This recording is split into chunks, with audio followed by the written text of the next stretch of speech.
Здравейте и пак съм аз.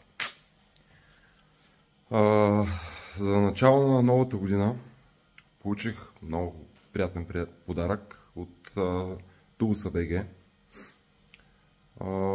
Както малцина знаят, претърпях операция и в крайна сметка вече стартираме новата година, малко късничко, но няма начин, някой път. Та вижте какъв подарък получих от тях. Това и това кашонче. Това кашонче е система за изравняване на плочки. Цял кашон. 3 размера. Милиметър, милиметър и половина и 2 мм.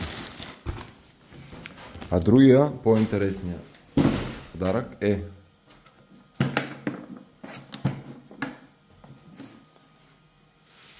виброчук на Сиджинг. Голям, с 2 батерии, рулетка в комплекта, плюс една коронка. Но какво е по-интересното на тази вандуза? Освен че е голяма, за голям формат плочки, освен с нейните батерии, които са си в комплекта, ако имате машини Makita на батерия, просто какво правите? Взимате си батерийката на Makita и я слагате на Сиджинг. Дали работи? Работи и то много. И сега ще пробваме вакуума, колко е всъщност на машинката.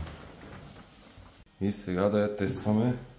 Плочката е 60 на 1,20. Но първо, преди Сиджинга, ще тестваме бихой виброчук.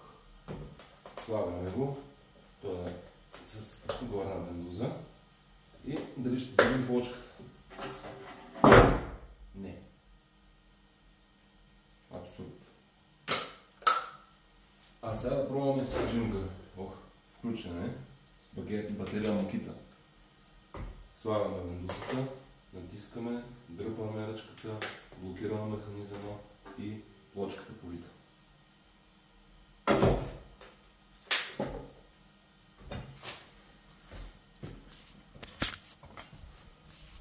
Плочката е релеф. Не е гладка. Не знам дали ще я забележите, но не е гладка, е по-ръста.